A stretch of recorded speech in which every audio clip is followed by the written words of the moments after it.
A new study offers a plausible explanation for the mysterious deaths of 9 hikers in the Ural Mountains, then part of the Soviet Union, in 1959, in what became known as the Dyatlov Pass incident.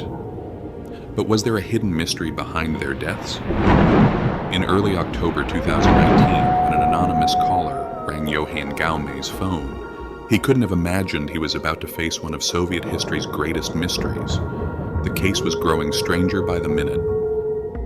On the other end of the line was a journalist from the New York Times asking for expert insight into the tragedy that had taken place 60 years earlier in Russia's northern Ural Mountains, known ever since as the Dyatlov Pass incident.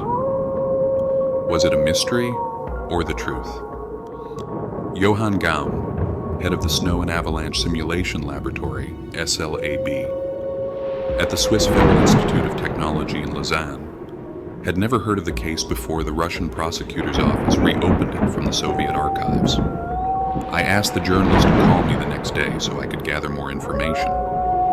What I learned intrigued me, and slowly I began to uncover whether it was mystery or truth.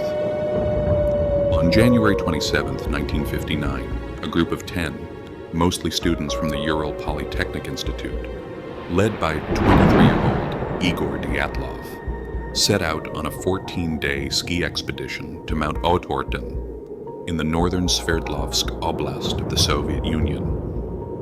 At that time of year, such a route was classified as Category 3, the most difficult, where temperatures could drop to minus 30 degrees Celsius, minus 22 degrees Fahrenheit.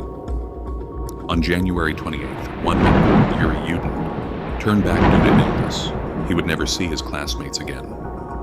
When the group failed to return to Vijay village on schedule, a search party was launched. On February 26th, rescuers found their tent severely damaged, about 20 kilometers south of their destination, on the slopes of Kholat Shehol, also known as Dead Mountain.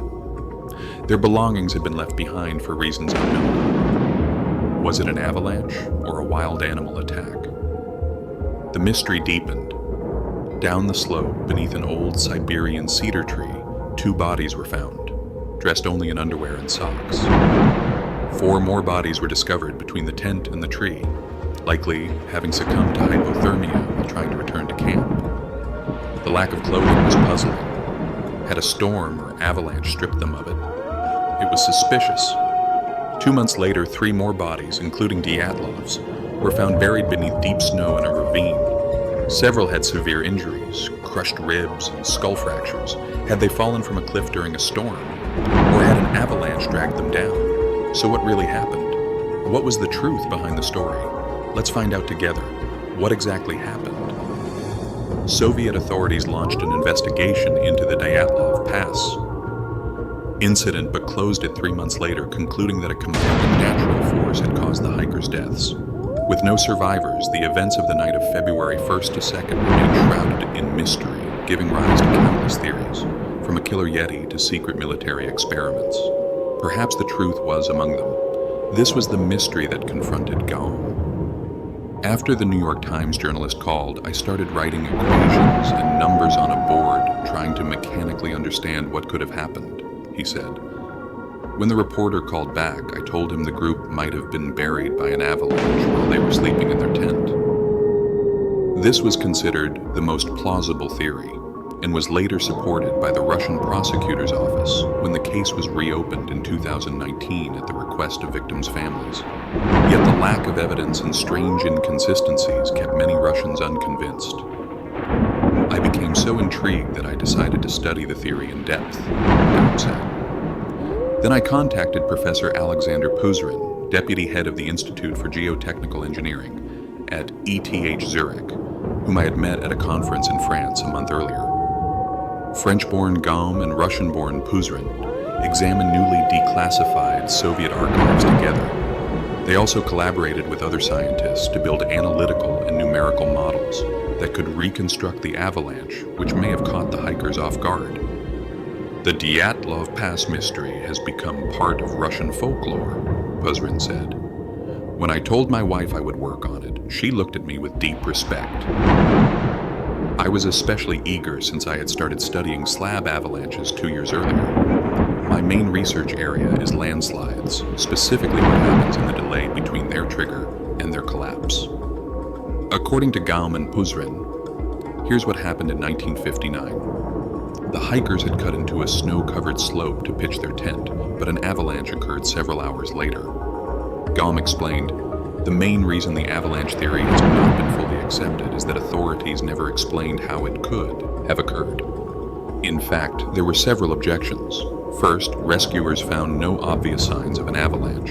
Second, the slope's average angle, less than 30 degrees, was not steep enough to typically trigger one. Third, if it had occurred, the avalanche would have been triggered at least 9 hours after the slope was cut. Finally, the hiker's chest and skull fractures were not typical avalanche injuries. The mystery remained. Evidence for the avalanche. By using snow friction and local topography data, we proved that a small slab avalanche could occur on a gentle slope and leave very little trace. With computer simulations, we showed that the impact of such a slab could cause injuries similar to those observed, said Gaum. Of course, the time gap between cutting into the slope and the avalanche triggering is also crucial. That's the main focus of our paper. Previous researchers couldn't explain how an avalanche could occur in the middle of the night without new snowfall. We had to develop a new theory. One key factor that night was the presence of katabatic winds, gravity-driven air currents that flow down a slope. These winds might have transported snow upward toward the tent, adding unseen pressure on the weakened slope. If they hadn't cut into the slope, nothing would have happened, Puzrin added. That was the initial trigger, but not enough by itself. Katabatic winds likely carried snow upward, gradually adding extra load. Eventually, a crack may have formed and a spread, releasing the slab.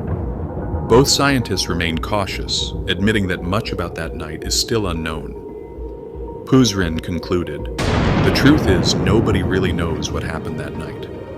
But we present strong quantitative evidence that the avalanche theory is plausible. The two models developed for this study, the analytical model from ETH Zurich, estimating the time needed for avalanche triggering, and the SLAB numerical model, estimating its impact on the human body, will help scientists better understand natural avalanches and related risks. Don't forget to subscribe and turn on notifications for the next mysterious and terrifying story.